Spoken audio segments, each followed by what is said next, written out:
عبده ورسوله أما بعد فأعوذ بالله من الشيطان الرجيم بسم الله الرحمن الرحيم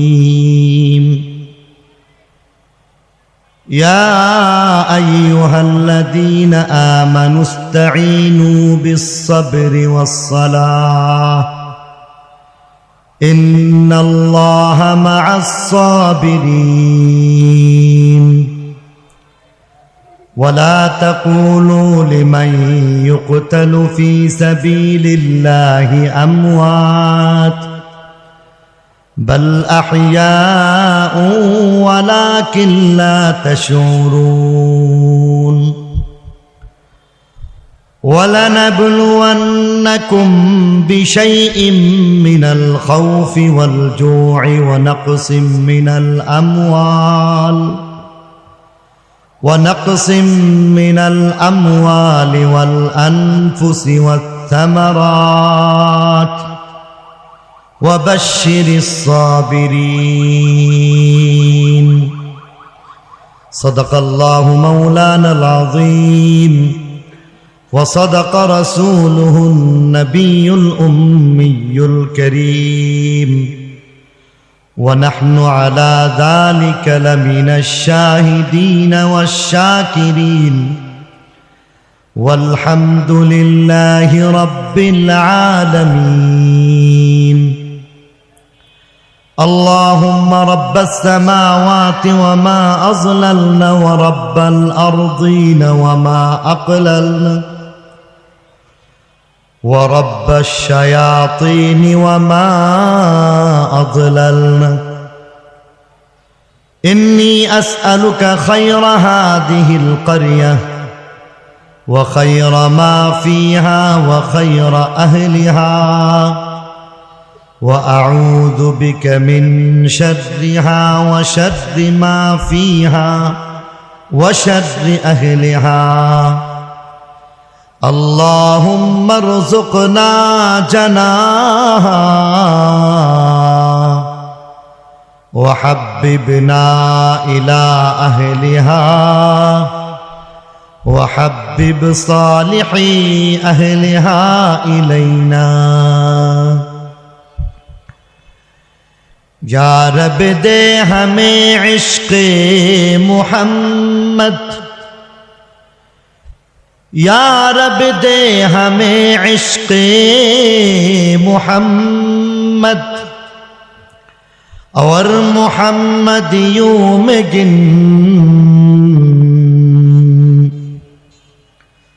हो मुहम्मद ही मुहम्मद वर्द हमारा रात दिन बलगल औला बिकमालिही कशफत दुजा बिजमालिही हसनत जमीउ खिसालिही सल्लु अलैहि व आलिही मानता हो के आसमां पे चांद और सूरज है मानता हूँ कि आसमां पे चांद सूरज है ज़मीं में कुछ नहीं मुहम्मद मुस्तफ़ा तू है बलगल औला बिकमालिही कशफत दुजा बिजमालिही हसनत जमीउ खिसालिही सल्लु अलैहि व आलिही अल्लाहुम्मा सल्ली व सल्लिम व बारिक अलैहि।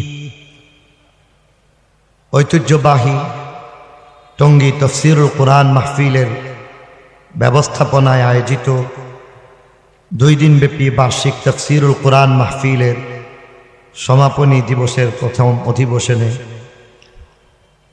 আজকের এই সভার জনাব সভাপতি মুআজ্জাজ ও মুহতারাম উলামায়ে কেরাম, মুরব্বিয়ানে ইজম, বেরাদেরানে ইসলাম, পর্দার আড়ালের মা ও বোনেরা, আল্লাহ পাকের দয়ার মেহেরবানি যে আল্লাহ তাআলা আমাকে আপনাকে বরকতময় কোরআনের এই মজলিসে আসার বসার তৌফিক দিলেন। আল্লাহর শুকরিয়া হিসেবে দিল থেকে সবাই বলে আলহামদুলিল্লাহ। আজকের এই মজলিস নেহায়েত বরকতের মজলিস। বেশ কিছু কারণে আজকের এই মজলিসের গুরুত্ব অনেক বেশি। প্রথমত আল্লাহ মহান, আল্লাহর কালাম তেমনি মহান। কোরআনে কারীমের তাফসীর, কোরআনের মজলিস, যেই মজলিসে আল্লাহর কালামের আলোচনা হবে সেই মজলিস দামি হয়ে আছে। দ্বিতীয়ত উলামা তালাবাদের মজলিস। উলামায়ে কেরাম, আলেম, যাদেরকে আহলুল্লাহ বলা হয়েছে।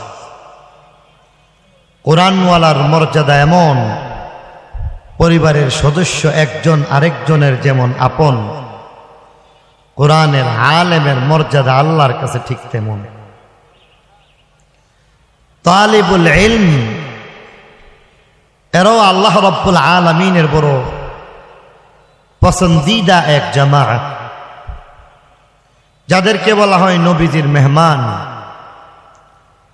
আল্লাহর রসুল হচ্ছেন তাদের মেজবান। সুফা নামক মাদ্রাসা, আল্লাহ রসুল যে মাদ্রাসা মসজিদে নববীর মধ্যে প্রতিষ্ঠা করেছিলেন, সেখানের সাথেই আজকের এই টঙ্গী দারুল উলুম দেওবন্দের সম্পর্ক। সেই সুফার নূর এখানে বিচ্ছুরিত হচ্ছে। তালিবুল ইলম, এদের মর্যাদা এমন, যখন আদর্শ, তালাবাদের আদর্শ কারো মধ্যে থাকবে, মদিনার আদর্শ যখন যার মধ্যে থাকবে, তখন সেই সুফার নূর তাদের মধ্যে শামিল হাল হয়ে যায়। আল্লাহ রসুল হযরত বেলাল হাবশী রাদিয়াল্লাহু আনহু তাকে দায়িত্ব দিয়েছিলেন, আর এই সুফার তালিবুল ইলমদের যথাযথ ব্যবস্থা করেছিলেন।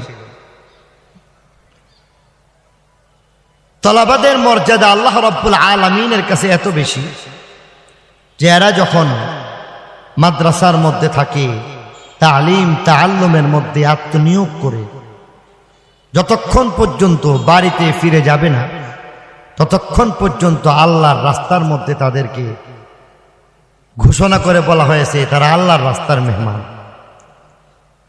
এই রাস্তায় তাদের মৃত্যু হয়ে গেলে শাহাদাতের মৌত নসিব হয়ে যায়। উলামা তালাবা এরা এমন এক বরকতময়, এক পুণ্য, এক জামাত, বর্তমান বিশ্বের মধ্যে, দুনিয়া এবং আখিরাতের মধ্যে এই আলেম তালিবুল ইলম তাদের চাইতে শ্রেষ্ঠ আর কোনো জামাত হতে পারে না। আজকের এই তাফসীরের মজলিসের মধ্যে আমি নিজেকে উপস্থিত হতে পেরে ধন্য মনে করতেছি, কারণ ওয়াজ এবং মাহফিলের অনেক ব্যবস্থাই হয়ে থাকে, কিন্তু একসাথে এত উলামায়ে কেরাম, এত তালিবুল ইলম খুঁজে পাওয়া খুব কঠিন হয়ে যায়। আজকের এই মাহফিলের মধ্যে যাদেরকে আমরা এমনিতেই পেয়ে গেলাম, আলাদা কোনো দাওয়াতের ইন্তজাম করার প্রয়োজন হয় না, এমন অনেক উলামায়ে কেরাম যাদের পিছনে মাসের পর মাস, দিনের পর দিন মেহনত করে তাদেরকে দাওয়াত করার প্রয়োজন হয়ে যায়।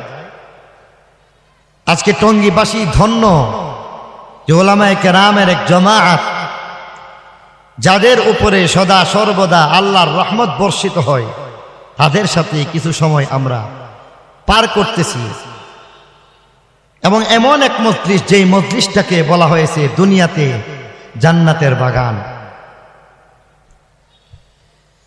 তাফসীরুল কোরআনের মাহফিলের মধ্যে আমি আসছি, আসলে আমি তাফসীর করার যোগ্যতা রাখি না। কোরআনে কারীমের তাফসীর আসলে দুই প্রকারের মানুষকে, যার মধ্যে দুই প্রকারের যোগ্যতা থাকবে, তিনিই কেবল কোরআনে কারীমের তাফসীর পেশ করতে পারেন। এক প্রকারের যোগ্যতা হচ্ছে বাহ্যিক যোগ্যতা। 12 প্রকারের ইলমের মধ্যে পারদর্শী না হয়ে কেউ কোনোদিন কোরআন কারীমের তাফসীর করতে পারে। অথচ আজকে এত কঠিন জিনিসটা আমাদের জন্য সমাজের মধ্যে খুব সহজ ভাবতে শুরু করা হয়েছে। মাঝে মধ্যেই দেখা যায় বলেন যে কোরআনের মধ্যে আমি এটা পেয়েছি, আমি কোরআনের তাফসীর পড়ি, কোরআনের তাফসীর জানি। এই ধরনের কথাবার্তা বলা এটা বাস্তবতার সম্পূর্ণ উল্টা। দুনিয়ার এমন কোনো কাজ নাই যেখানে ইন্টার্নির প্রয়োজন পড়ে না। আপনি একজন ড্রাইভার, ইন্টার্নি লাগবে, ড্রাইভারের পিছনে পিছনে সুহবত গ্রহণ করা লাগবে।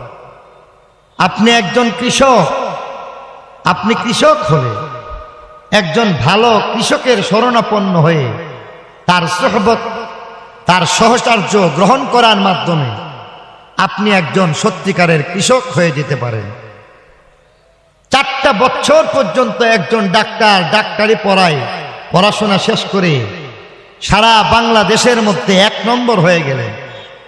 সারা দেশের মধ্যে যেই ডাক্তারি পরীক্ষায় 1 নম্বর হইল, 4 বছর পর্যন্ত যেই মানুষটা ডাক্তারি বিষয়ে পড়াশোনা করলেন, এই মানুষটাকে অবশ্যই হাতে কলমে অন্তত পক্ষে আরো 1টা বছর ইন্টার্নি না করলে তাকে ডাক্তারি সার্টিফিকেট দেওয়া যায় না। ঠিক না বেঠিক? ডাক্তারি সার্টিফিকেটের জন্য ইন্টার্নি লাগে, টেক্সটাইল ইঞ্জিনিয়ারের জন্য ইন্টার্নি লাগে, ড্রাইভার হওয়ার জন্য ইন্টার্নি লাগে, রিকশার চালক হওয়ার জন্য ইন্টার্নি লাগে। পক্ষান্তরে আজকে আমরা কোন জমানায় বাস করতেছি, যেই সমাজের মধ্যে বলা হয় কোরআন বাংলা অনুবাদ দেখে দেখে পড়তেছি, আর কোরআনের ব্যাখ্যা দেখে দেখে মুফাসসির কোরআন হঠাৎ মুফাসসির বনে যান। এই ধরনের হঠাৎ মুফাসসির যারা হয়ে যান, তারা সমাজের মধ্যে আসলে সত্য এবং আলোর দিশারি হতে পারেন না। বরং হযরত মুফাসসির যিনি হয়ে যান, 12 বছর পর্যন্ত 12 প্রকারের বিদ্যায় যিনি পারদর্শী হয়ে যান, 12 বছর পর্যন্ত উলামায়ে কেরামের যারা সোহবতে ধন্য হয়ে যান, তাদের পক্ষে কোরআনের তাফসীর করা যায়। এটা হচ্ছে বাহ্যিক যোগ্যতা। আরেকটা হচ্ছে ভিতরগত যোগ্যতা, আধ্যাত্মিক ক্ষমতা। আল্লাহর ওলিগণ, যাদের সাথে আল্লাহর গভীর এবং নিবিড় সম্পর্ক থাকে, তারা এমন অনেক জিনিস কাশফের মাধ্যমে, মুরাকাবার মাধ্যমে অথবা আল্লাহ প্রদত্ত খাস ইলমের মাধ্যমে এই কোরআনে কারীমের তাফসীর পেশ করতে পারেন। উদাহরণ হিসেবে আমি আপনাদের সামনে একটা দৃষ্টান্ত পেশ করতে পারি। আল্লাহর এক ওলি, যিনি সূরা ইউসুফ পড়তেছিলেন, সূরা ইউসুফের তাফসীর তার সামনে একের পর এক আয়াতগুলি পড়তে যাচ্ছিলেন। কোরআনে কারীমের তাফসীর উনি দেখে দেখে যাচ্ছিলেন। কোরআনে কারীমের তাফসীর বুঝে বুঝে মুতালা যখন করতেছিলেন, একটা পর্যায়ে তার সামনে সূরা ইউসুফের একটি আয়াত, প্রসিদ্ধ আয়াত চলে আসছে, ওয়ালাকাদ হাম্মাত বিহি ওয়া হাম্মা বিহা লাউলা আর রাআ বুরহানা রাব্বিহ। কোরআনে কারীমের এই আয়াত যখন তার সামনে চলে আসলো, তিনি তাফসীর না করে, তাফসীর না পড়ে, বুঝার চেষ্টা না করে কোরআনে কারীমকে বন্ধ করে দিলেন। তার কারণ হচ্ছিল, বাহ্যিকভাবে যে অর্থ করা হচ্ছে সেদিকে লক্ষ্য করলে দেখা যায় বাস্তবতার উল্টা অর্থ তাকে করতে হচ্ছে। আমি আপনাদের জ্ঞাতার্থে বলতে চাই, যারা জানেন না, বরং না জানার কথা না, সকলেরই জানা আছে। হযরত ইউসুফ আলাইহিস সালামের প্রেমে জুলাইখা ছিলেন। জুলাইখা হযরত ইউসুফ আলাইহিস সালামকে জীবনের বিনিময়ে ভালোবেসেছিলেন। আর অনেক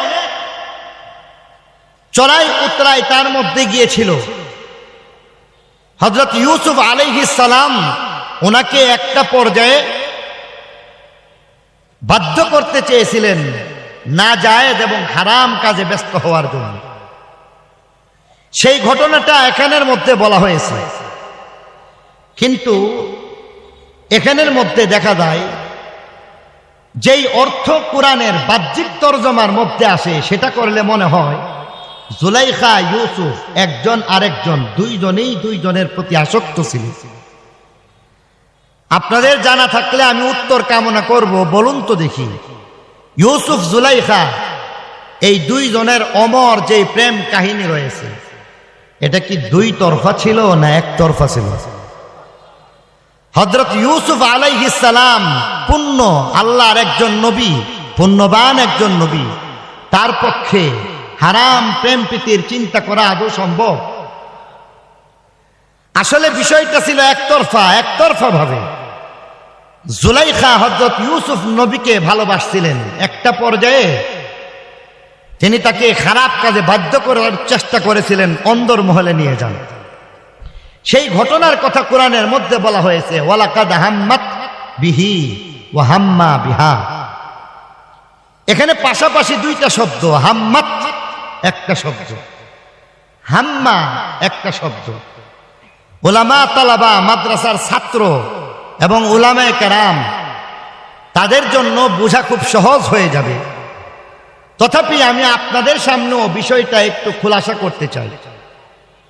হাম্মাত অর্থ আকৃষ্ট হওয়া, ইচ্ছা পোষণ করা। হাম্মা অর্থ আকৃষ্ট হওয়া, ইচ্ছা পোষণ করা। দুইটার অর্থের মধ্যে কোনো ধরনের ব্যবধান নাই। হাম্মাত একই শব্দমূল থেকে আসছে, হাম্মা একই শব্দমূল থেকে আসছে। পক্ষান্তরে অর্থের মধ্যে দুইটা একই অর্থ। হাম্মাত অর্থ ইচ্ছা পোষণ করা, হাম্মা অর্থ ইচ্ছা পোষণ করা, আকৃষ্ট হওয়া। দুইটার অর্থের মধ্যে কোনো ব্যবধান নাই, ব্যবধান কেবলমাত্র লিঙ্গে। হাম্মাত স্ত্রীলিঙ্গ, ওয়াহেদ মুয়ান্নাসের সিগা। হাম্মা ওয়াহেদ মুযাক্কারের সিগা।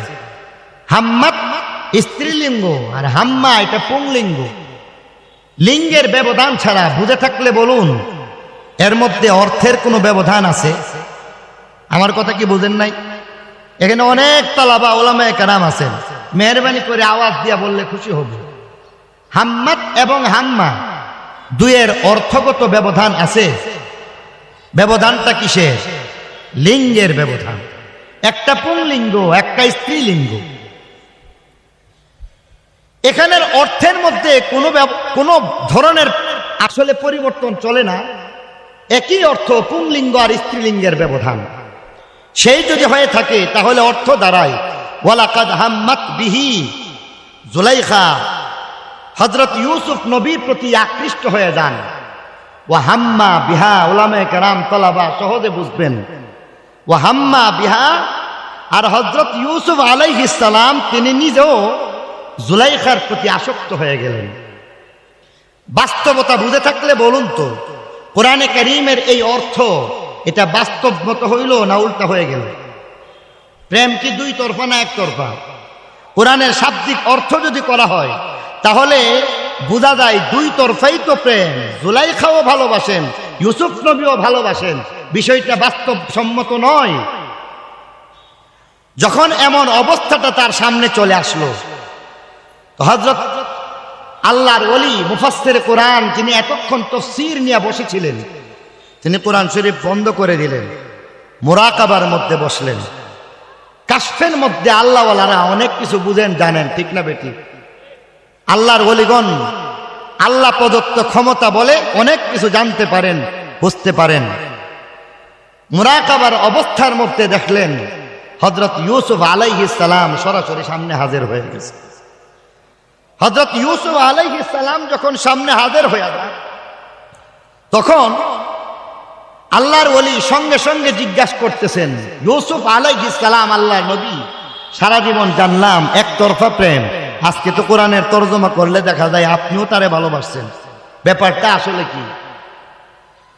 আরবি গ্রামারের একটা কথা স্মরণ করায় দিলেন। এটাও মাদ্রাসার উলামা তালাবা ওনারা বুঝবেন, সাধারণ মানুষকে বুঝাইবার যথাসাধ্য আমি চেষ্টা করব। এখানের মধ্যে একটা বিশেষ নিয়মের কথা বলে দিয়েছেন, আর তা হচ্ছে আরবি ব্যাকরণের একটা বিখ্যাত একটা নিয়ম রয়েছে, মাতুফ এবং মাতুফ আলাইহি একটা আর একটার মুগায়ের হয়। মাতুফ যা হবে মাতুফ আলাইহি তার উল্টোটা হবে। মাতুফ আলাইহির মুগায়ারাতের তাকাদা করে। এটা মাদ্রাসার ছাত্ররা উলামারা সহজে বুঝবেন। আপনাদের সাধারণ মানুষের জন্য বুঝতে আমি বলবো, আমরা অব্যয় ব্যবহার করে থাকি, আমি এবং আপনি, অথবা বললাম যায়েদ এবং আব্দুল্লাহ।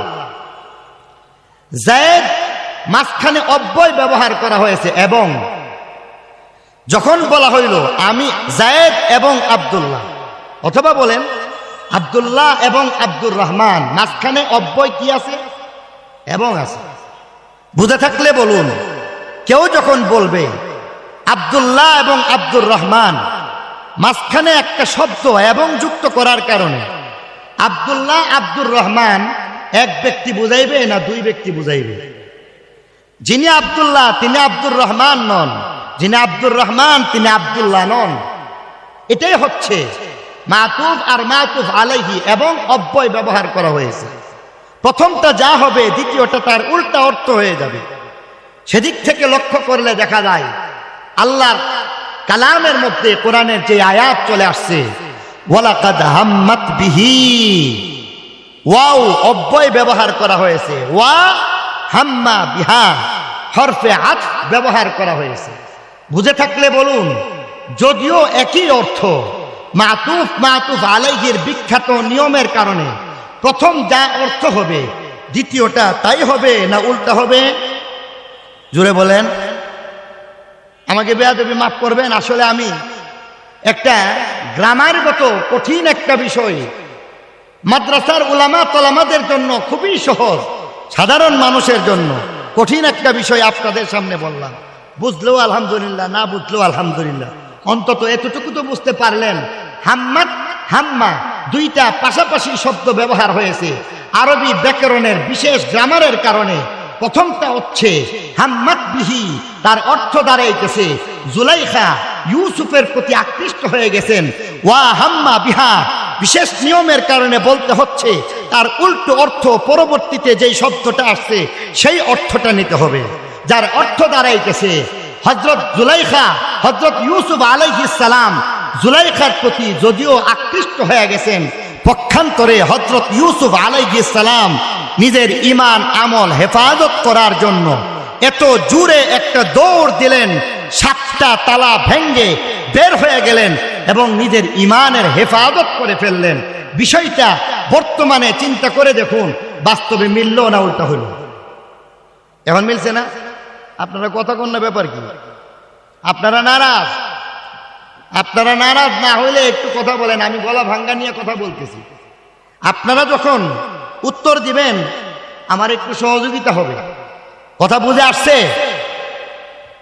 বাস্তবতার সাথে তরজমা আল্লাহর ওলি তাফসীর দেখে দেখে করলেন না কাশফের মাধ্যমে পাইলেন? এমন সম্পর্কওয়ালা আল্লাহওয়ালা মুফাসসির কোরআনের বড় অভাব।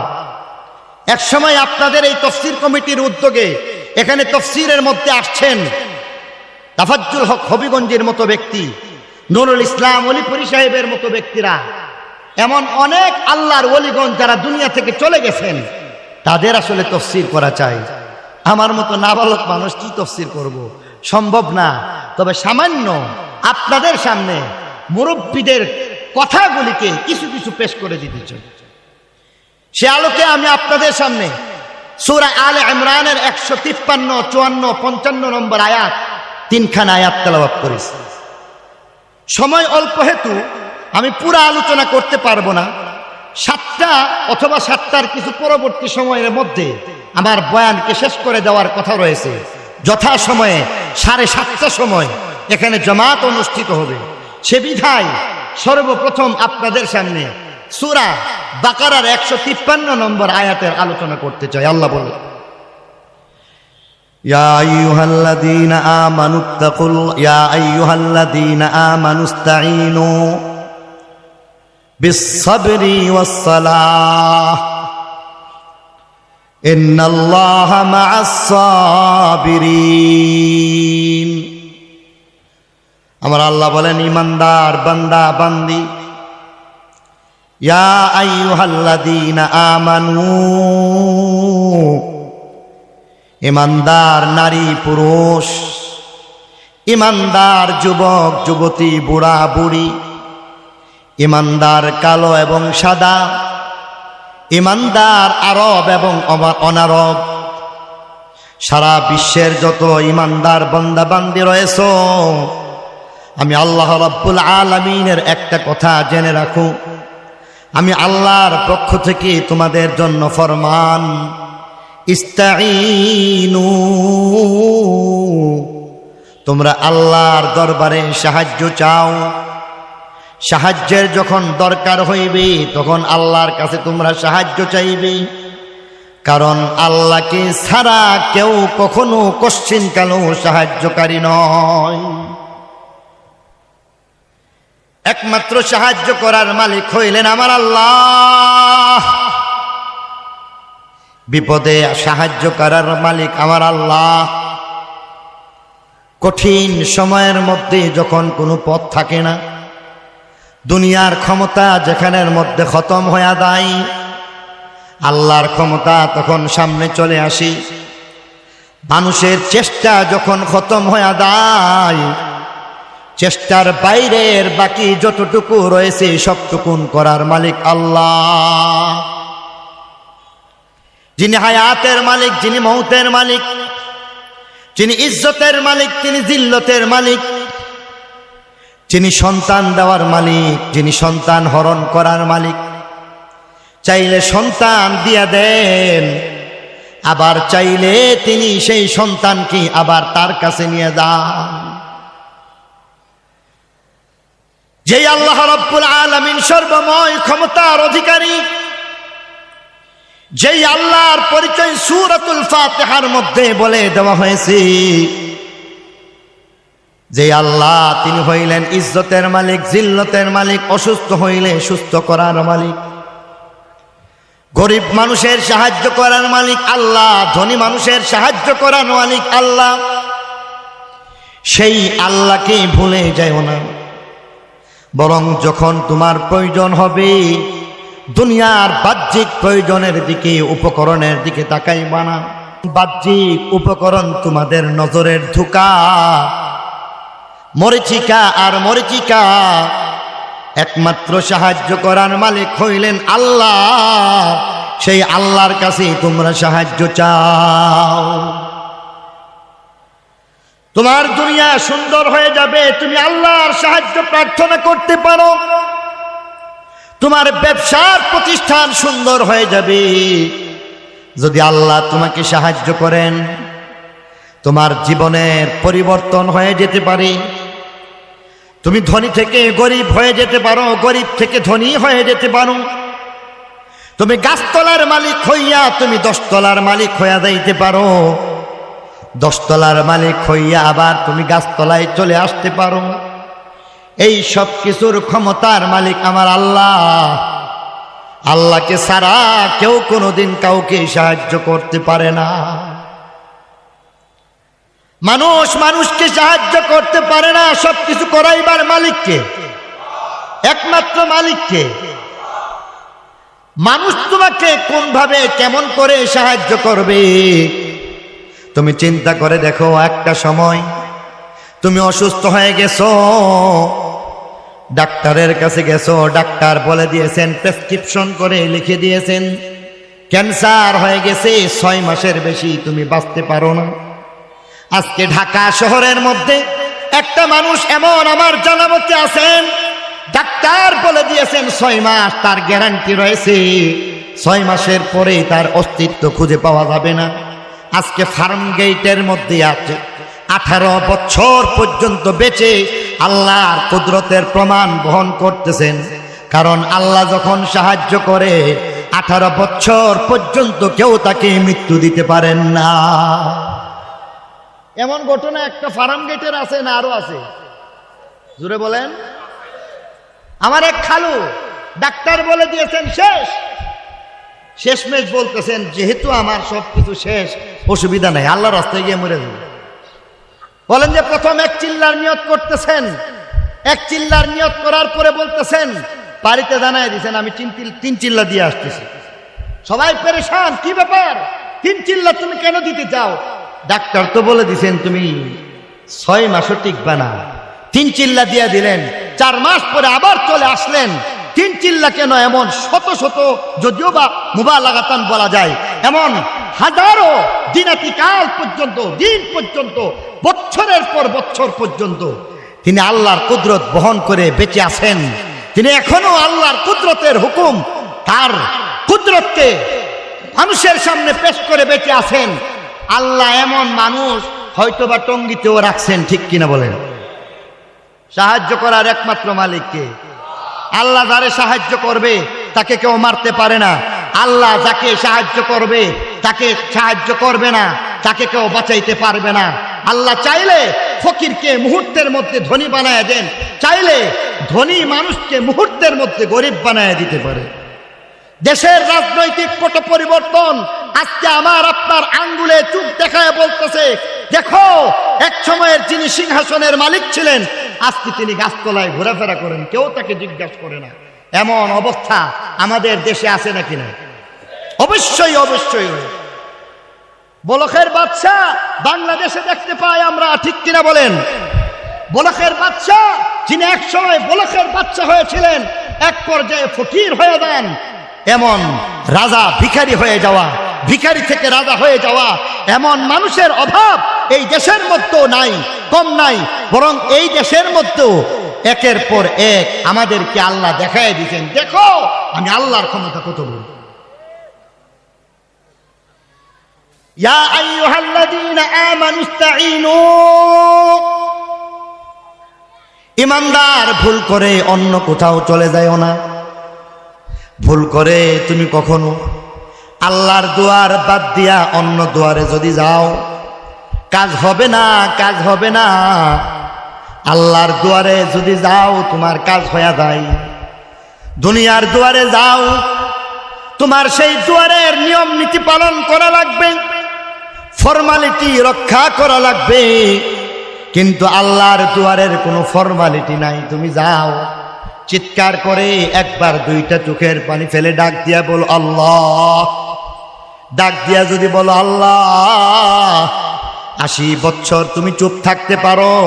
আল্লাহ আল্লাহ বলে তুমি যখন কিছুই বলো না, 80 বছর পরে যদি একটা বার আল্লাহকে ডাক দিতে পারো, আল্লাহ সঙ্গে সঙ্গে তোমার সেই ডাকে সাড়া দেওয়ার জন্য প্রস্তুত হয়ে যাও। দুনিয়ার দুয়ারে গেলে কিছু কিছু নিয়ে যাও, শ্বশুর বাড়িতে সম্মান চাও, সেখানে কিছু খরচ করে যাও। যেখানেই তুমি কিছু না কিছু পাইতে আশা করো, কিছু না কিছু দেওয়া লাগবে। যার কারণে কবি বলেন দুনিয়ার দুয়ার তো এমন, কুছ লেকে आओगे तो कुछ लेके जाओगे, खाली हाथ आओगे तो खाली हाथ जाओगे। কিছু নিয়ে আসো, কিছু পাইতে চাইলে তুমি ফরমালিটি তুমি কমপক্ষে মেনটেন করতে হইবে। তুমি যদি দোয়া চাও, দোয়া তুমি গ্রহণ করার মতো এমন কিছু আমল নিয়ে যাও। তুমি যদি শ্বশুর বাড়ির সম্মান চাও, মিষ্টি নিয়ে যাও। রাজনৈতিক নেতা হইয়া তুমি যদি নেতৃত্ব আসনে বসতে চাও, তাহলে তোমার অধীনস্থ তাদের পিছনে কিছু না কিছু খরচ করো। কিন্তু আল্লাহর দুয়ারে বলেন এমনটা না। আমি আল্লাহর দুয়ারে বড় অক্ষরে ডেকে ডেকে আমি বলতেছি উদউনি আস্তাজিব লাকুম, আমাকে ডাকো, আমি তোমাদের ডাকে সাড়া দেওয়ার জন্য প্রস্তুত আছি। আমার দুয়ারের কোনো ফরমালিটি নাই। যার কারণে কবি বলেন আমি আল্লাহর দুয়ারটা শুনো। আমি আল্লাহর দুয়ার হইতেছে এমন, কুছ না লেকে আও সব কুছ লেকে যাও, कुछ न लेके आओ सब कुछ लेके जाओ, खाली हाथ आओ दामन भर के जाओ। আল্লাহর দুয়ারে কিছু আনতে হয় না। আল্লাহর দুয়ারের ফরমালিটি রক্ষা করা লাগে না। আল্লাহর দুয়ারের কোনো পারমিশন লাগে না। আল্লাহর দুয়ারে দিনের বেলা গেলেও চলে, আল্লাহর দুয়ারে রাতের বেলা গেলেও চলে। হাদিস শরীফের মধ্যে আল্লাহর রাসূল ফরমান, ইন্নাল্লাহা ইয়াবসুতু ইয়াদাহু আল্লাহ রাব্বুল আলামিন তার নিজের দুই কান হাতকে প্রশস্ত করে রাখতেছেন, বন্দাদের দিকে প্রশস্ত করে রাখতেছেন। দিনের বেলা দুই কান হাত প্রশস্ত করতেছেন, রাতের বেলা দুই কান হাতকে প্রশস্ত করে রাখতেছেন। দিনের বেলা তুমি গুনাহ করেছো, রাতের বেলা হাত ছড়ায় দিলাম, আমি আল্লাহর দুয়ারে আসো, তুমি চাও, তুমি চাওয়ার সঙ্গে সঙ্গে আমি আল্লাহ তোমার দিবসের সমস্ত গুনাহগুলিকে ক্ষমা করে দিব। আল্লাহ রাব্বুল আলামিন আবার দিনের বেলা যেমন ছড়ায় রাখছেন, রাতের গুনাহগুলিকে মাফ করে দেন। রাতের বেলা দুই কান হাত ছড়াইয়া ছড়াইয়া ডাকতেছেন, দিনের বেলার গুনাহ মাফ করে দেন। প্রতি মুহূর্ত, প্রতিটা মুহূর্ত মুহূর্ত ডেকে ডেকে বলতেছেন, বাজ আ বাজ আ, হর আঁচ হস্তি বাজ আ, বাজ আ বাজ আ, हर आचे हस्ती बाज आ, गर काफिरों गबरों बुत पुरस्ती बाज आ, ई दरगह मा दरगह नौमीदीनी, सद बार अगर तौबा शिकस्ती बाज आ, सद बार अगर तौबा शिकस्ती बाज आ। गुनाहगार আসো আসো, হাজার বার তওবা করে হাজার বার আসো, আমি মাফ করে দিব। তুমি আসতে লজ্জা লাগবে, তুমি আমার কাছে আসতে গিয়ে হয়তো লজ্জায় হাত বাড়াইতে চাও না, কিন্তু একটা বার হাতটা বাড়াইয়া দেখো, একটা চোখের পানি ফুটা, একটা ফুটা চোখের পানি ফালাইয়া দেখো, আমি আল্লাহ রাব্বুল আলামিন তোমাকে তোমার সমস্ত হাজত গুনাহগুলিকে মাফ করে হাজত পুরা করে দিব। এই কারণে সাহায্য করার মালিক আল্লাহর কাছে সাহায্য চাইতে আল্লাহ পরামর্শ দিতেছে, ইয়া আইয়ুহাল্লাযীনা আমানুস্তাঈনু, ঈমানদার আল্লাহর কাছে চাও, মানুষের দুয়ারে চাইবা না, চাইবা যে আল্লাহর কাছে। কেমনে চাইবা বলেন? তোমার মধ্যে দুইটা যোগ্যতা অর্জন করার মাধ্যমে তুমি আল্লাহর দুয়ারে চাও। একটা যোগ্যতা হচ্ছে সবর, আরেকটা যোগ্যতা হচ্ছে সালাহ। দুইটা যোগ্যতা অর্জন করো, অর্থাৎ আমি আল্লাহর সাহায্য চাও। প্রথমত তুমি ধৈর্যের যোগ্যতা অর্জন করো, সবরের যোগ্যতা অর্জন করো। দ্বিতীয়ত নামাজের যোগ্যতা অর্জন করো। সবরের মাধ্যমে তোমার মর্যাদা বেড়ে যায়। সবরের মাধ্যমে তুমি দুনিয়াতে একজন মর্যাদাবান হবে এমনটা নয়, অনুকরণীয়, অনুসরণীয়, আলোকিত এক মহামানবে রূপান্তরিত হতে পারবে। যার কারণে আমার আল্লাহ বলেন, ইয়া আইয়ুহাল্লাযীনা আমানুস্তাঈনু, আল্লাহর সাহায্য চাইবা কেমনে? বিসসাবরি, ধৈর্যের মাধ্যমে তুমি আল্লাহর সাহায্য চাও। ধৈর্য আবার কি? ধৈর্য আবার কেমন হয়? ধৈর্য কত প্রকার হয়ে যায় মনে করবেন না, এমনিতেই বলা হয়েছে, বরং ধৈর্যের প্রকার ভেদ রয়েছে। উলামায়ে কেরাম বলেছেন ধৈর্য তিন প্রকার। কয় প্রকার? তিন প্রকারের ধৈর্য ধারণ করো। ইয়া আইয়ুহাল্লাযীনা আমানুস্তাঈনু, ধৈর্য ধরো, বিসসাবরি, সবরের মাধ্যমে। সবর তিন প্রকার, তিন প্রকারের সবর ধৈর্য তোমার মধ্যে চলে আসতে হইবে। এক প্রকারের সবর হলো সবর আলা তাআহ, এক প্রকারের সবর সবর আনিল মাসিয়াহ, এক প্রকারের সবর যাকে বলা হয় সবর আলাল বালায়া ওয়াল মাসাইব। তিন প্রকারের ধৈর্য ধারণ করো, তুমি আল্লাহর কাছে সাহায্য প্রার্থনা করো, তুমি আল্লাহর কাছে সাহায্য পেয়ে যাও। এক নম্বর ধৈর্য আলাস সাবর, আস-সাবরু আলাত তাআহ, ইবাদতে তোমাকে ধৈর্য ধারণ করা লাগবে। তুমি ইবাদত যদি করতে চাও, ধৈর্য তোমার মধ্যে যদি না থাকে তাহলে তুমি ইবাদত করতে পারো না। আল্লাহর ওলিগণ সবর করেন ইবাদতের উপরে। আল্লাহর ওলিগণ সাধারণ মানুষগণ, যার যেই পরিমাণ আল্লাহর সাথে সম্পর্ক আছে, তার সেই পরিমাণ ধৈর্য না থাকলে কশ্চিনকালও সে ইবাদত বন্দেগীতে সফল হয় না। ধৈর্য আছে, তুমি নামাজি হয়ে গেছো, ধৈর্য আছে তুমি রমজান মাসে রোজা রাখতে পারো, ধৈর্য আছে তুমি ধৈর্যের মাধ্যমে তুমি যাকাত আদায় করতে পারো, ধৈর্য আছে তুমি খালি পায়ে নাঙ্গা পায়ে খানায় কাবা হাঁটতে হাঁটতে চলে যেতে পারো, সেখানের মধ্যে তুমি ধৈর্যের মাধ্যমে আল্লাহর বিধান হজ্জের মতো ইবাদত বন্দেগী করতে পারো। সাধারণ মানুষ হজ করতে পারে না, সাধারণ মানুষ নামাজ পড়তে পারে না, যার যেই পরিমাণ ধৈর্য সেই ধৈর্যের মাধ্যমে ইবাদত বন্দেগী করে 5 ওয়াক্ত নামাজ যারা পড়ে তার নামাজের ধৈর্য আছে। আরো বেশি ধৈর্য যার আছে তিনি আবার ইশরাকের নামাজ পড়েন, আরো ধৈর্য যার আছে তিনি চাষের নামাজ পড়েন, আরো ধৈর্য যার আছে তিনি তিনি তখন দুপুরের আগে নফল নামাজে ব্যস্ত হয়ে যান। আরো ধৈর্য যার মধ্যে চলে আসছে সেখানে দেখা যায় তিনি আওয়াবিনের নামাজ পড়েন। ধৈর্য বেশি আছে সালাতুত তাসবিহ প্রতিদিন পড়া যায়, ধৈর্য বেশি আছে সালাতুত তাসবিহ সপ্তাহের মধ্যে একবার, মাসের মধ্যে একবার, কয়দিন পরে বারবার তাহাজ্জুদের নামাজ, প্রতিদিন সালাতুত তাসবিহের নামাজ পড়া সম্ভব হয়ে যায়। আল্লাহ নবীর ধৈর্য ছিল, আল্লাহ নবীর সাহাবীর ধৈর্য ছিল, আল্লাহ নবীর ধৈর্য এমন নামাজের মধ্যে দাঁড়ায় গেছেন, এমন ভাবে দাঁড়ায় গেছেন একটা পায়ের মধ্যে এক পায়ে খাড়া হইয়া দাঁড়ায় গেলেন, অনেকক্ষণ পরে আরেকটা পায়ের মধ্যে খাড়া হইয়া দাঁড়ায় গেলেন, এমন করে করে সারা রাত নামাজের মধ্যে কাটায় দিলেন। আল্লাহ নবীর কথা হাদিস শরীফের মধ্যে আল্লাহ রাসূলের অবস্থাটা বর্ণনা করা হয়। সারাটা রাত্র দাঁড়াইয়া থাকতে থাকতে এক সময় পা গুলি কেমন যেন ফুলে যেত, পায়ের মধ্যে পানি চলে আসতো। আল্লাহ নবীর সাহাবী নামাজের ধৈর্য তাদের মধ্যে ছিল।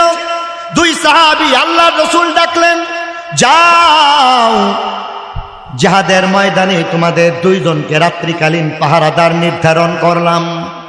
একজন বলতেছেন আরেকজনকে, ভাই শুনো, রাতের বেলা পাহারাদারি করা লাগবে, সময়টা তো পার হয়ে যাইবে, 2 জন যদি একসাথে জাগনা থাকি দেখা যাইবে শেষ রাত্রিতে ঘুমায় যাইতে পারি, পাহারাদারির সমস্যা হয়ে যাইবে। তার চাইতে ভালো অর্ধেক রাত আমি পাহারাদার, তুমি ঘুমায় থাকো, অর্ধেক রাত আমি পাহারাদার, আমি ঘুমায় থাকবো, তুমি পাহারাদার হইয়া যাইবা। অর্ধেক রাতে আমি জাগনা, অর্ধেক রাতে তুমি জাগনা, অর্ধেক রাতে আমি ঘুমাইব, অর্ধেক রাতে তুমি ঘুমাইবা। 2 জনের মধ্যে বন্টন হয়ে যায়, একজন ঘুমায় গেলেন, আরেকজন পাহারাদারির মধ্যে দাঁড়ায় গেলেন। আল্লাহ নবীর সাহাবী মনে মনে ভাবতেছেন, পাহারাদারি করা তো মানে হইল দাঁড়ায় থাকা, কোনো কাজ নাই, তার চাইতে ভালো আমি নামাজের মধ্যে দাঁড়ায় যাই। এবার নামাজে দাঁড়ায় গেলেন, আল্লাহু আকবার, নামাজের মধ্যে দাঁড়ায় গেলেন, আল্লাহু আকবার। নামাজে এবার সূরাতে ফাতিহা পড়তে শুরু করলেন, সূরাতুল কাহফের তেলাওয়াত শুরু করে দিলেন। এবার সূরাতুল কাহফের তেলাওয়াত চলতেছে, নামাজ চলতেছে, পার্শ্বে শায়িত ব্যক্তি ঘুমাচ্ছেন। আল্লাহর নবীর সাহাবী এবার যখন তিনি নামাজে দাঁড়ায় থাকেন, দূর থেকে দুশমন লক্ষ্য করে একটা তীর, বিষাক্ত তীর নিক্ষেপ করলেন, তার শরীরে গিয়া লাগলো। পিঠের মধ্যে এবার তীর গিয়া বিদ্ধ হয়ে যায়, ফিনকি দিয়া রক্ত বের হয়ে যায়। আল্লাহ নবীর সাহাবী সামান্যতম নড়লেন না। আল্লাহ নবীর সাহাবী যেমন ছিলেন তেমনই দাঁড়ায় আছেন। তীরন্দাজ ভাবতেছেন, জীবনে যত জায়গায় তীরন্দাজি করলাম কোথাও আমার তীর বিফল হয় নাই, মিস হয় নাই, আজকে লোকটা নড়ল না। আসলে লোকটা মানুষ না, মনে হয় হয়তো বা একটা গাছ, গাছ না হইলে এমন করে নড়াচড়া না করে থাকতে পারে না। পরীক্ষা করার জন্য আরেকটা তীর নিক্ষেপ করলেন, আরেকটা তীর তার পিঠের মধ্যে বিদ্ধ হয়ে যায়, আরো একটা বিদ্ধ হয়ে যায়, আরো একটা তীর পিঠের মধ্যে বিদ্ধ হয়ে যায়। ফিনকি দিয়া রক্ত পড়তে শুরু করলো, রক্ত গড়াইয়া গড়াইয়া গরম গরম রক্ত ঘুমন্ত সাহাবী তার শরীরের মধ্যে গিয়া লাগলে পরে রক্তের কারণে তার শরীরে ভিজা ভিজা স্বেচ্ছেতে অনুভব করে লাফ দিয়া দাঁড়ায় দেখেন আল্লাহ নবীর সাহাবী এমন সবরের মাধ্যমে নামাজ পড়ে তার শরীরের মধ্যে তীরগুলি বিদ্ধ রয়েছে, ফিনকি দিয়া রক্ত পড়তেছে, তথাপি তিনি নামাজের সালাম ফিরাইলেন না। নামাজ খতম হয়ে যায় আর এক পর্যায়ে জিজ্ঞাসা করতেছেন, ভাই আজকে তুমি এমন করে নামাজ আদায় করছো, তোমার জন্য তো আল্লাহর নবীর পক্ষ থেকে হুকুম আছে, জায়েজ আছে নামাজ এমন বিপদের সম্মুখীন হইয়া সাময়িকভাবে ছেড়ে দেওয়া যায়? উত্তরে বলতেছেন, ভাই সূরা ফাতিহা তেলাওয়াত করলাম আল্লাহর সাথে ভাব নিয়া মোহাব্বতের সাথে, সূরাতুল কাহফের তেলাওয়াত দিয়া আমি 2 রাকাত নামাজে যখন দাঁড়াইলাম এত মজা লাগতেছিল, মন চাইতেছিল না দুনিয়ার সামান্য তীরের আঘাতের কারণে আল্লাহর সাথে দাঁড়াইয়া যে নামাজে কথোপকথন হয় সেই নামাজটাকে ভঙ্গ করতে রাজি না। সবর আলাল্লাহ, ইবাদতে তোমার ধৈর্য লাগে, হযরত আলীর সেই ধৈর্য লাগবে। তীর নিক্ষিপ্ত হয়ে গেছে, তীরটাকে কেউ বের করতে পারে না, নামাজে দাঁড়াইলে পরে টান দিয়া খুলে ফেলে। তীরের কোনো অসুবিধা হয়, তীর খুলতে কোনো অসুবিধা হয় না। আল্লাহর নবী আমাদেরকে শিক্ষা দিয়া গেছেন, সবর করো, সবর আলাল্লাহ। যখন তুমি ইবাদত করতে চাও তোমার মধ্যে যেই পরিমাণ ধৈর্য থাকবে তোমার ইবাদত বন্দেগী তেমন সুন্দর আল্লাহর কাছে মকবুল হয়ে যায়। সবরের দ্বিতীয় প্রকার সবর আনিল মাসিয়াহ, গুনাহ থেকে বাঁচার জন্য তোমাকে ধৈর্য ধারণ করা লাগবে।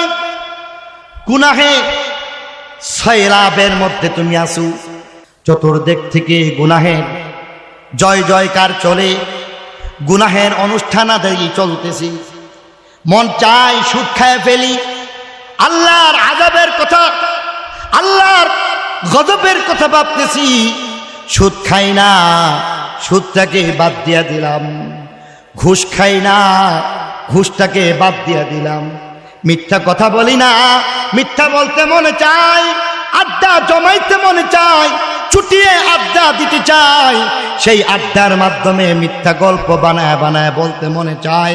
বলে না না, আল্লাহ আমাকে একটা জিহ্বা দিয়েছেন, জিহ্বাটাকে মিথ্যা কথা নাপাকের দ্বারা নাপাক করা যাবে না।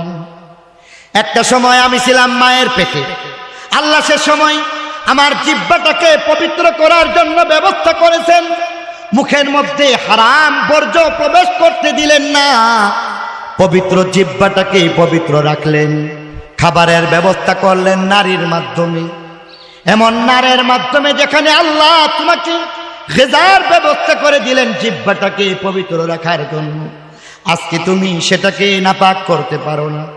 অতএব ধৈর্য থাকলে তুমি মিথ্যা বর্জন করতে পারো, ধৈর্য থাকলে তুমি সত্য বলতে পারো, ধৈর্য না থাকলে তুমি মিথ্যায় নিমজ্জিত হয়ে যায়। হযরত ইলিয়াস রাহমাতুল্লাহি আলাইহির ঘটনা প্রসিদ্ধ রয়েছে, মসজিদের জায়গা আর মন্দিরের জায়গা, মুসলমান বলে মসজিদের জায়গা, হিন্দু বলে মন্দিরের জায়গা, 2 পক্ষ থেকে মামলা হয়ে গেছে, মামলার মধ্যে কেউ কোনো দিকে রায় দিতে পারেন না। ইংরেজ শাসক, ইংরেজ বিচারক এক পর্যায়ে জানায় দিলেন, যাও সিদ্ধান্ত পরে হইবে, সিদ্ধান্ত পরে হইবে, আজকে চলে যাও, আগামী দিন নির্ধারিত তারিখের মধ্যে যখন আসবা গ্রামের মধ্যে সবচেয়ে বয়োজ্যেষ্ঠ ব্যক্তিটাকে সঙ্গে নিয়ে আসবা। সকলে এবার চিন্তা করে কারে নিয়ে যাবো। এবার মুসলমান লক্ষ্য করে দেখলেন সবচেয়ে বড় বয়োজ্যেষ্ঠ হযরত ইলিয়াস রাহমাতুল্লাহি আলাইহি। মনে মনে ভাবতেছেন ইলিয়াস রাহিমাহুল্লাহ, তার কথা বললে হিন্দুরা মানবে না। পক্ষান্তরে হিন্দু মনে মনে ভাবতেছেন যদি সবচাইতে বয়োজ্যেষ্ঠ ব্যক্তিকে নেওয়া লাগে তবে তিনি হইলেন হযরত ইলিয়াস রাহিমাহুল্লাহ। হিন্দুরা হাজির হয়ে বলতেছেন, ওহে আল্লাহর ওলি হযরত ইলিয়াস, আপনাকে আদালতে যাওয়া লাগবে। মুসলমান খুশি হয়ে যায়, হিন্দুরা প্রস্তাব করে তার নাম ঘোষণা করলো, মুসলমান খুশি। হযরত ইলিয়াস রাহিমাহুল্লাহর একটা কথার মাধ্যমে মসজিদের জায়গা মসজিদের মধ্যে ফেরত চলে আসবে। হাকিম বসলেন, আদালত কায়েম হয়ে যায়। কাঠগড়ার মধ্যে আসলেন, সকলকে ডেকে ডেকে বলতেছেন, তোমাদের গ্রামের সবচাইতে বয়োজ্যেষ্ঠ ব্যক্তিটাকে হাজির করো। আদালতে সবচাইতে বয়োজ্যেষ্ঠ ব্যক্তি হযরত ইলিয়াস দাঁড়ায় যান। এবার হাকিম বলতেছেন, ও হে হযরত জি ইলিয়াস, আজকে আপনার একটা কথার মাধ্যমে ফাইসালা হয়ে যাইবে। দলিল প্রমাণের অভাব নাই, দলিল প্রমাণ দিয়ে আমি কোনো ফাইসালা দিতে চাই না, কোনো পক্ষে আমি ফাইসালা দিতে পারলাম না।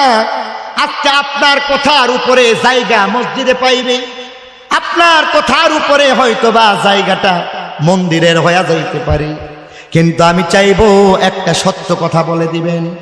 বলুন এই জায়গাটা আসলে কার? মসজিদের হইলে বলে দিবেন সঙ্গে সঙ্গে মসজিদের দিয়ে দিব, আর মন্দিরের হইলে বলে দিবেন মন্দিরওয়ালারা জায়গা পাওয়া যাইবে। হযরত ইলিয়াস রাহিমাহুল্লাহ ডানে বামে তাকাইলেন না, এক পলকের মধ্যে মুহূর্তের মধ্যে বলে দিলেন জায়গাটা মন্দিরের, হিন্দুদের জন্য জায়গাটা দিয়ে দাও। রায় হয়ে গেল, জায়গাটা হয়ে গেল হিন্দুদের মন্দিরে। সকলে পেরেশান। হযরত ইলিয়াস রাহিমাহুল্লাহ তিনি কেমন একটা কাজ করলেন, মুসলমানের মসজিদের বিরুদ্ধে কেমনে কথাবার্তা বললেন। এমন প্রয়োজনে দরকার হয় একটা মিথ্যা কথাই বলতেন, অসুবিধা কি ছিল?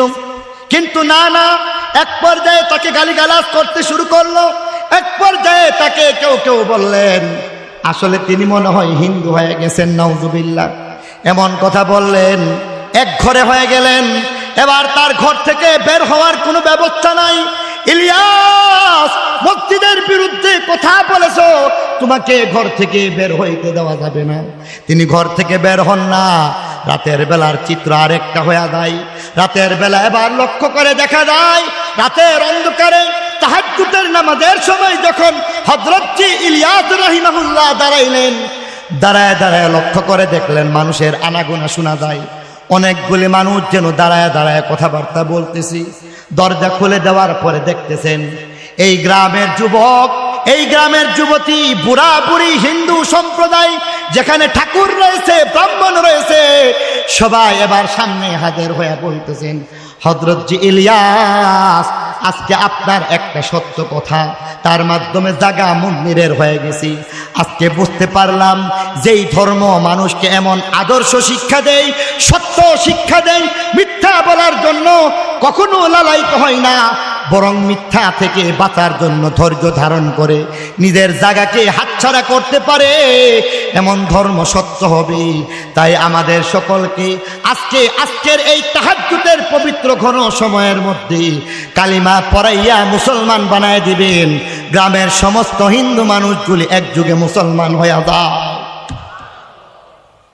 এই হচ্ছে সবর আনিল মাসিয়াহ, গুনাহ থেকে বাঁচতেও আপনাকে ধৈর্য ধারণ করতে হবে। সময় অল্প হেতু আজকে আপনাদের সামনে তৃতীয় আরেকটা কথা বলতে চাই। সবর আলাল বাসায়েব, মুসিবতের মধ্যে, বালা এবং মুসিবতের মধ্যে ধৈর্য ধারণ করতে হবে। দুনিয়ার মুসিবতের মধ্যেও ধৈর্য ধারণ করা লাগবে। কবর হাসর আখিরাতের ধৈর্য, কবর হাসর আখিরাতের মধ্যে সবকিছুর দিক থেকে যখন বিপদের সম্মুখীন হয়ে যাইবেন, ধৈর্য ধারণ করা লাগবে। দুনিয়ার মধ্যে ধৈর্য ধারণ করলে আখিরাতে প্রতিদান পাওয়া যায়। আস-সাবর লাইসা লাহুল জাযা ইল্লাল জান্নাহ। আল্লাহ নবী জানান, তুমি ধৈর্য ধারণ করে দেখো, ধৈর্যের প্রতিদান একমাত্র জান্নাতের দ্বারা দেওয়া। সবর আলাল বালায়া ওয়াল মাসাইব, আল আম্বিয়া আশাদ্দু বালাআন আল আম্বিয়া। বালা মুসিবতের মধ্যে সবচাইতে বেশি মুসিবত নবীগণের ছিল, রসুলগণের ছিল। সুম্মাল আমসাল ফাল আমসাল, যার সম্পর্ক আল্লাহর সাথে যেই পরিমাণ হয়, তার বলা এবং মুসিবত সেই পরিমাণ। বালা মুসিবতের মাধ্যমে আল্লাহর আদালতে, আল্লাহর কাছে এমন ভাবে দামি হয়ে যায়। আশাদ্দু বালাআন আল আম্বিয়া, নবীগণ ধৈর্য ধারণ করেছেন বিপদে। হযরত আইয়ুব আলাইহিস সালাম ধৈর্যের শিক্ষা দিয়ে যান। সারা শরীর পচে গেছে, কান্নাকাটি করেন না। জিহ্বার মধ্যে কিরা হাঁটতেছে, কামড়ে বসতেছে, চিৎকার করে আজকে তিনি কান্না শুরু করে দিলেন। আজকে তিনি চিৎকার করে কেমন যেন কান্না জোড়ায় দিলেন। নির্বাসিত অবস্থায় তার বিবি ডেকে ডেকে বলতেছেন, ওহে আইয়ুব, এতদিন কাঁদলা না, আজকে তুমি কান্না কেন করতেছো? উত্তর দিয়া বলেন, অসুবিধা নাই, আমার মালিক আমার বিপদের ধৈর্যের পরীক্ষা নিচ্ছেন, আমি পরীক্ষা দিতে চাই। তবে কান্না আজকে এই কারণে হচ্ছে, এতদিন শরীরের ব্যথাকে বরদাস্ত করেছি, অসুবিধা নাই, নীরবে নিবৃত্তি আমি সহ্য করে গেলাম। কিন্তু আজকে যখন দেখলাম জিহ্বার মধ্যে কামড়ে বসছে কিরা যখন এমন করে কামড়াইতে শুরু করলো, কান্না এই কারণে আসছে, না জানি আমি আল্লাহ আল্লাহ বলে জিকির করা বন্ধ করে দিই। আল্লাহ আল্লাহ ক্যা মুবারক নাম হে, अल्लाह अल्लाह वलियों का काम है, अल्लाह अल्लाह क्या मुबारक नाम है, अल्लाह अल्लाह नबियों का काम है। আইয়ুব আলাইহিস সালাম ধৈর্যের পরীক্ষা দিলেন, ধৈর্যের পরীক্ষা দিলেন আল্লাহর নবী। মক্কা শরীফ ছেড়ে এবার দাওয়াত নিয়ে চলে যান তায়েফের ময়দানের মধ্যে। তায়েফের ময়দানে এবার চলে যান, পিছনে উতবা আল্লাহ নবীর জানের দুশমন, আল্লাহ নবীর জানের দুশমন সেখানে চলে যান। ভাবতেছেন তুমি সেখানের মধ্যে গেল অসুবিধা নাই, উতবার একটা বাগান আছে তায়েফের প্রান্তরে, সেই তায়েফের প্রান্তরে বাগানের মালিক হইয়া আমার নির্ধারিত লোক রয়েছে, নিজস্ব লোক রয়েছে, গুন্ডা বাহিনী লালাইয়া দিব, সেখানেও তোমাকে শান্তিতে থাকতে দিব না। এবার উতবা আল্লাহ নবীর পিছনে গুন্ডা লাগাইয়া দিলেন। এবার চলে যান, গুন্ডা লাগাইয়া পিছনে পিছনে হাঁটেন। মুহাম্মদ কোথায় যাও? মুহাম্মদ মক্কা শরীফ ছেড়ে মদিনা তায়েফের ময়দানে আজকে আমাদের মানুষগুলিকে বিভ্রান্ত করে মুসলিম বানাইতে চাও, সেই পথ, সেই আশা, সেই ইচ্ছা পূরণ হবার নয়। এবার চলে গেল উতবা, গুন্ডা লাগাই দিল, গুন্ডা পিছনে পিছনে তার পিছনে গেল।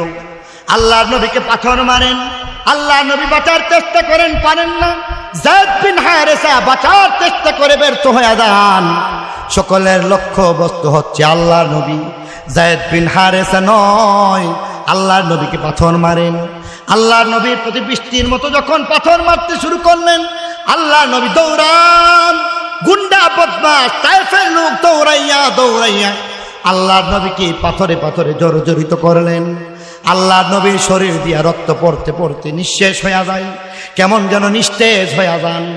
আল্লাহর নবী পড়ে যান, আল্লাহর নবীকে দাঁড় করানো হইল, আবার মারলো, আবার মারলো, আবার মারলো, পাথরে পাথরে জর্জরিত হয়ে যান।